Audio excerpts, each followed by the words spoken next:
Namaskar. Welcome to a special episode of Dialogue. What happens to Indo-Canadian relationship? Today I have, in fact, I'm privileged to have Mr. KP Fabian, a senior diplomat, decorated, one of the most decorated diplomats in India, uh, somebody who inspired a film called Airlift in pop culture. He was a diplomat with Canada. He was a diplomat in Qatar. He was a diplomat in Iran. He was a diplomat almost in almost every part of the world. And like I told you, one of the most decorated and experienced diplomats in India. He served as a diplomat from 1964 to 2000, a very crucial period in Indian diplomacy. And I'm going to talk to him about his experiences of Canada, and I'm going to talk to him about what he thinks should be done as far as Canada and our relationship with Canada is concerned. Let's get right into the conversation.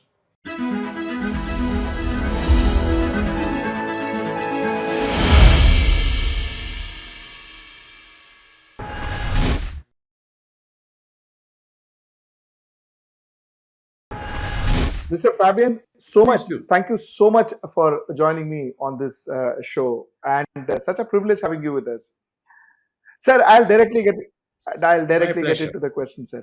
Sir, have you ever faced this kind of problems, these kind of issues before? The issue which I'm talking about is the Canadian Indo-Canadian issue. Have you faced such kind of issues before? Well, I was posted in Canada way back. I went there in 1982 as Deputy High Commissioner when former Speaker Dillon was the High Commissioner. Then he left and a new High Commissioner came, Shivaramakrishnan. But unfortunately, he got cancer. So he left for Bangalore. So for almost 2 years, I was acting High Commissioner. That was 83, 85. During that period, well, we had the Blue Star operation, assassination of Prime Minister Indira Gandhi, and also the Kanishka, Correct. you know, Yes. the bombing flight. So such incidents. And they attacked me also. The Khalistanis attacked me Oh, physically while I was calling on the premier of Manitoba province in the capital, Winnipeg. What happened was that they had the Khalistanis had burned an effigy of Prime Minister Indira Gandhi in Winnipeg. Now, burning the effigy, I do not mind, but they burned the effigy within within the precincts of the secretariat and the assembly. In other words, it's like burning somebody's effigy near the South Block. So that I took objection to. So I called on the premier and conveyed my objection. Then he wanted me to speak to his home minister. After I got finished that, the RCMP, Royal Canadian Mounted Police, told me, "Sir, you cannot go now. They have surrounded," meaning Khalistanis, mainly taxi oh, drivers. They wanted 10 minutes, but they took actually 3 hours, during which time I gave many interviews. Finally, they said whether I would mind getting into their car from a side exit. I said I don't mind because I don't want anyone to be hurt. So the RCMP, four of them walked in front of me, four of them walked behind me. But by the time these people had got there, and on either side of the car, they had come and they were able to throw eggs at me. And one of them even managed to hit me with a long stick. Obviously, the RCMP did not do a good job because they should have given me a ring of protection, not four of them walking in front of me and four of them behind me. But anyway, because of their presence, I was not seriously injured. such incidents of you know allowing such extremist elements to happen, to work, to propagate their policies in a state, in a country, in a foreign country. Does it actually happen everywhere, or is it something unique to Canada? No, it's like this. In the case which I mentioned about attack on me, the RCMP was there In other words, technically they were doing their duty. That they carried it out inefficiently is a different matter, but they were there. Now, as regards, with Canada, we have to make a distinction between what some Canadian citizens who are Khalistanis do by way of propaganda including referenda on the one hand, and violence or preaching violence against our diplomatic personnel or our diplomatic missions or our other entities, State Bank and whatnot, and our citizens. Because Canada is obliged to give protection under the Vienna Convention. Now, coming to the propaganda part of the Khalistanis, well, you see, they sometimes carry out these referenda. Well, in Canada, as you know, I believe in 1995, a second referendum was conducted Yes. in Quebec officially to find out whether Quebec should separate or not. In other words, conducting a referendum in Canada by private parties cannot be disallowed. So their Canadian government cannot take any action against them. But I also want to say one thing. We have to look at the big picture. The government of Justin Trudeau is dependent for its survival on the support of a new Democratic Party, NDP, headed by Jagmeet Singh. And Jagmeet Singh is a staunch supporter of Khalistan. And let's face it, Canadian Sikh MPs, if they have to survive politically, they have to publicly support Khalistan, whether in their heart they support it or not. That is the situation there, which we have to. Sir, I have two questions primarily. One is, you see, having referendum on Quebec in their own soil is one issue. But talking about referendum about India, about Khalistan, Punjab in India is a completely different issue, isn't it? Okay, let me explain to you what was happening when I was there. After the Blue Star, about 35 Indo-Canadians, I mean all Sikhs, if I remember right, came and called on me. I was acting High Commissioner. They wanted to hand over a memorandum to me. Now, they came at 5:30, and I knew what their plan was. Hand over the memorandum to me, click a photograph, and send it for the evening television news. Now, since I knew their plan, I wanted to subvert it. So, what I did was, I had done my district training in Jalandhar.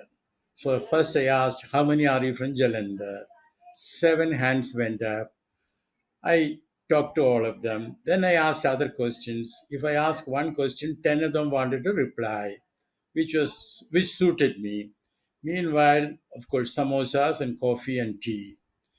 This way, it was 8 o'clock when they realized that they had missed the boat. Then they said they wanted to submit a memorandum. So I said, why don't you first read it out? And when they read it out, there was high praise for Prime Minister Indira Gandhi at the beginning, but then later they wanted a Vatican type independent Khalistan. And they sort of pointed out that I was a Christian, so I should understand that. So then I told them, when they said they wanted to hand it over to me, I said, listen, I have listened to you with utmost attention, and whatever you have told me will be conveyed to my government, and I shall let you know the response. Now, as regards my accepting your memorandum, imagine one of you is in my place.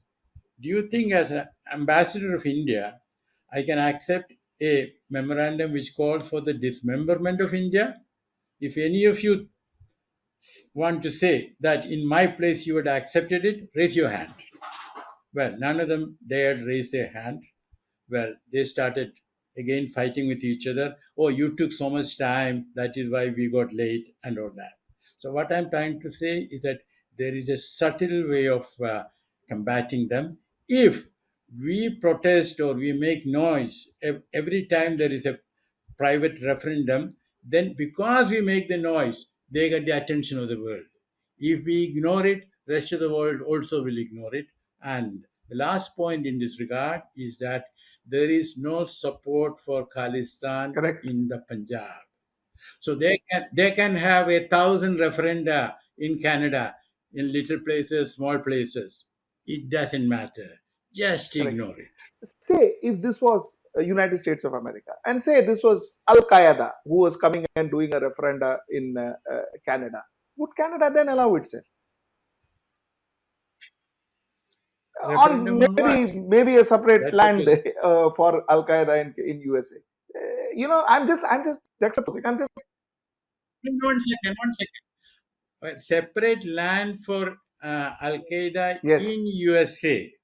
That is different. This is a question of correct. separation from No, they I'm are. saying You either know ways. what I I'm mean? saying separation. My question, sir, my actually the gist of my question is that would something like this would Canada allow something like this if it was not India but United States? That's the long and short of my question. Okay, so what you are saying is that suppose Yes, Chicago, some people from yes, Chicago had come to Ottawa and want to yes. hold a referendum saying that they want to separate Yes. from the United States. I do not know, but I suppose Canada will permit it because it doesn't make any difference. Okay. Okay. There is nothing in Canadian law, there is nothing in international law which says you cannot hold a referendum privately. It's a private referendum. Eh? What happened in Quebec was an Correct. official referendum. What about that tableau and all that was displayed in recently with celebrating Mrs.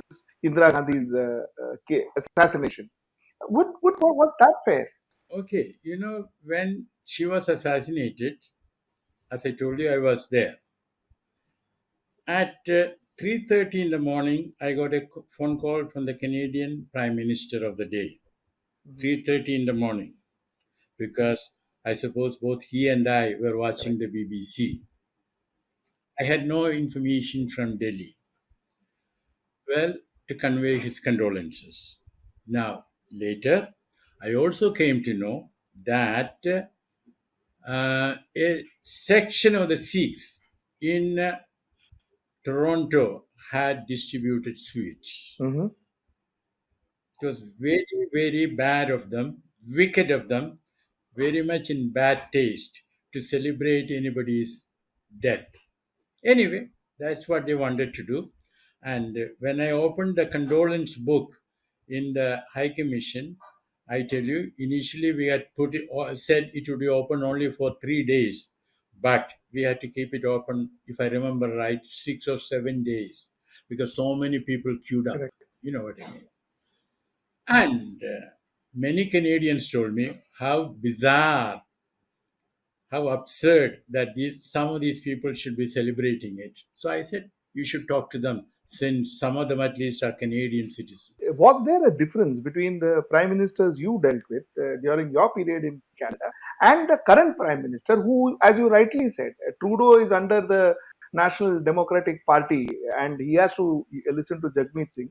So is there a difference between the other prime ministers and Justin Trudeau, or Justin Trudeau is behaving like any other Canadian prime minister? Sir? Yeah, I mean, there's always a difference, between person A and person B. But the point is, in this case, I am of the view that Prime Minister Trudeau has acted in haste. Because look at his words, credible allegations. Now, the point is, you cannot charge anyone on the basis of allegations, credible or not credible. You have to wait for the investigation to be completed. Point number one. Point number two, hours later, after Prime Minister Trudeau spoke at the House of Commons, the foreign minister, she referred to the allegations and then said, if proved true, mark my words, if proved true, she said, it will be an assault on our sovereignty. That means they have not been proved true. And still, she was asking us to to withdraw a diplomat. Now, this again, acting in haste. Now, what happens if you act in haste? Repent at leisure. So, there I think Prime Minister Trudeau has not acted wisely, has not acted in the best interest of Sir, Canada. this tit for tat diplomacy that we are practicing, this tit for tat diplomacy, they expelled our diplomat and we are expelled that. Do you endorse it, sir? It's like this. I believe that after they expelled our diplomat for sound political and diplomatic reasons, we had to expel one of their diplomats. But I want to go back in time when Prime Minister Trudeau told our Prime Minister at the time of the G20 that there was this matter and that there was some evidence indicating the possible involvement of an Indian agent or diplomat or whatever it is, then what did our Prime Minister say? He categorically rejected it. Correct. Correct. But he could have added, I categorically reject any such suggestion. But since you say that you have some evidence, share it with us. We will come back to you. Then they would have provided the evidence, we could have examined the evidence, and little later we could have told the whole world we have examined the evidence provided by Canada, it is not valid. And therefore, Canada's conclusion that the Indian diplomat was behind it is not factually correct. In your vast experience, have you ever come through a situation like this where we have been alleged of committing a murder in a foreign land? I do not think, in my experience, meaning in countries where I have been posted, but I suppose, between India and Pakistan, it might have happened. But in your, I mean, you have not heard it because I was also trying to do my research and I couldn't find another incident. I have, yeah, no, I have not personally dealt with any case where, some country committed a murder in India, or India did anything like that. Basically, we don't do such a thing. Sir, from here on, what is your advice, sir? What would you advise a Indian government? Then, what would you advise a Canadian government? First point to understand is that we should not take it as a personal diplomatic duel between the two prime ministers, where one has to succeed and the other has to be defeated. Because this is a duel in which both are going to suffer. Both India and Canada stand to suffer if this is not de escalated as early as possible. Now, for such de escalation to take place, both governments should stop talking at each other through the media. It is very important that we resort to classical diplomacy, that is, talking to each other confidentially, not without the glare of the media. And my proposal is that both India and Canada should appoint special representatives who should meet at a neutral place without the media glare, and who should be given the time necessary to arrive at a formula at referendum to their respective governments. And meanwhile, we should stop this tit for tat business, because by suspending issue of visas, well, we have shown our anger, but I'm afraid we have also scored a self goal. Don't forget that I think last year or the year before last, 80,000 tourist arrivals from Canada. So our hospitality in this sector will suffer. And in any case, don't forget that out of those 80,000, a good number would have been persons of Indian origin. Imagine a young man in Vancouver wanting to rush to see his grandfather who is ill in Chandigarh. Can we stop him? And what is the point of not stopping the issue of e-visa because of quote security reasons unquote? Because during the pandemic we were issuing e-visa with our people working from home. So there is no linkage between issuing a e-visa and security concerns. And our foreign policy I mean, our MES spokesperson has said that a Canadian citizen in a third country cannot get a visa. So what we mean is to punish them, and the security consideration is not the real issue. Sir, what about the trade loss? I mean, 8.6 odd billion trade between India and Canada. Well, it is about 16 billion if you include the Okay. services. Okay. Goods about 10 billion, a little more than that, and services about 16 billion. So you're looking at 16 billion two-way trade.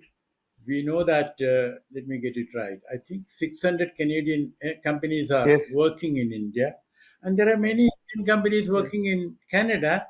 You might have read that Mahindra and Mahindra has, one of its associate companies in Canada has just closed down. Correct. You know. And how many Indian students are there? I've seen one figure of It's 230,000. Another figure is that out of 8 lakhs, 40% are Indians, which makes it it's around, yes, it's around 320,000. 240,000 is what even I have heard, sir. I have whatever the figure I have also got. Yeah. Anyway, that's the largest number outside India Correct. is in Canada. Now imagine those young persons. In fact, there are reports, some of them are most upset. And one more thing, and this is very, very important. When I was there, the Khalistanis had tried their worst to create a divide between Hindus and Sikhs. Yes. You know what I mean? By attacking Sikhs. In fact, 1983, I think, 15th of August, I was supposed to go to Montreal to celebrate the Independence Day there. The previous day, a young Indian girl, well, in her teens, uh, who was cycling in a park, was caught, and her body was floating near the park. There was a little river, you know. Now, what I had been telling rather, our community is that don't fall for it. This is a trap. They want to divide, have a divide between Hindus and Sikhs. No, all our people are our people. Don't fall for that. And in this context, I was shocked to read the other day a leader of the Indo-Canadians telling, I think 2 days ago, that the Kanishka thing was an attempt to kill the Hindus. No, it was an attempt against the state of India, and Indians were killed, Canadians were killed, Britishers were killed. Now, to say that it was an attempt to kill Hindus is a, what shall I say, a travesty of truth and a dangerous variety of travesty. No, let us not have this divide. We should always be united when we are abroad, as much as possible. Of course, there can be more than one candidate for the US presidential election from India. Correct. That's a different matter. But other matters, we should be united and we should not be fighting with each other. Is there danger for Indians, Hindu Indians, especially in Canada at the moment? Do you think there is a level of danger? No, no, there is danger in the sense that these violent Khalistanis will not stop attacking the temples and all that. So, if there are our people there in the temple at the time of attack, naturally there is danger. Sure. What is required is for India to tell Canada that it is their responsibility to give protection. Correct. And is Canada capable of that? Will Canada do it? You If you think? Well, Canada will, whether it will do it or not is a different question. Canada is certainly capable of doing that, and we should insist. But we should not conflate it with matters like propaganda and referenda. That Correct. is important thing. Once you conflate, Canadians take the level of debate to another matter and say that, it's a freedom of correct, expression. correct, You see? Now, we are not against freedom of expression. Let there be freedom of expression. We are against what one may call freedom of violence. Nobody has correct, freedom of violence. The violence is a monopoly of the state in correct. political theory. Sir, And if people have tried to attack our missions, they should be brought to justice. There cannot be any debate about it. And if Canada has been slow in about it, well, Canada should be told, please behave, pull up your socks. I mean, I'm saying it, putting it that way, and actually, diplomatic language has to be more measured. sir, okay, my last question to you, sir, slightly different. Uh, Sir, I want to know from you. Today there is this feeling that India is the Vishwa Guru. India is doing great. Every country respects India. Every country respects Modi. Are all these actually true, sir? Is it like that, or is there some difference between the reality and the perception, Okay, my answer is sir? in two or three parts. On the one hand, but for the West getting the decimal system from India, there would have been no modern physics, no modern arithmetic. Sir, Okay? So, India has contributed to human civilization in a big way. At the same time, India has also benefited from other civilizations, and in these matters, it's a question of give and take, you know, without counting, without bargaining. That's point number one. Now, as regards Prime Minister Modi, it is a fact that among his peers, that is, other prime ministers and other presidents, they have high respect for him. Why? Because unlike them, whether it is Biden or Rishi Sunak or Macron, who have their domestic support base is not strong, mhm, you know, their popularity at times is declining, whereas Prime Minister Modi's domestic support remains strong, you know. So therefore, they have admiration for him. Thirdly, sometimes foreigners praise us because they want correct, something from us. Whenever they want to big us something big, whether it is defense or something else, they will come and say, "We want India to be a permanent member correct, of the Security Council." Well, we should not fall for that. We should thank them for what they say, but we should not be taken correct, in. correct, Just as we can contribute in many ways to the world and to human civilization, we also have to learn a lot. And as I said, it's a give correct. and take. Because, sir, what I see as a layman is I see two versions of India. Versions of India when it comes to global leaders and all of that, and versions of India when it comes to international media. International media doesn't see us in a great light or something, or as a Vishwa Guru and all of that. Yeah, I mean, it comes to certain leaders, like you rightly said, where we are giving defense deals and we are giving we are issuing huge purchase orders. Yeah, yeah, they are all kind of very sweet with us, and especially under the current circumstances where China, they require us to against China. So to that extent, yes, but that's why I was asking you. So the reality is it that we genuinely are doing well in terms of our leadership and our international relationships? In terms of the so called international media, that Mhm. is the Western media, because, it's the Western media that is treated Correct, as international media. As Mrs. Gandhi said, the meek shall inherit the earth, but never the headlines. correct. Yeah, Don't yes, you know? yes, yes, Who sir. said that? That's where we are. Anyway, there I would say whether it's the Washington Post, the New York Times, Le Monde, the Guardian, I don't think India is having the best press. one has to accept the fact that there are two versions of our image. One is what the press feels, and one is what the governments who we buy things from feel. Thank you Please so go much, ahead. sir. Sir, it was such a pleasure talking to you. I am so grateful that you spoke to me for so long. Thank you so much, sir. I enjoyed it, and it's always good to have a Thank you so much, conversation sir. with Thank you. you so much.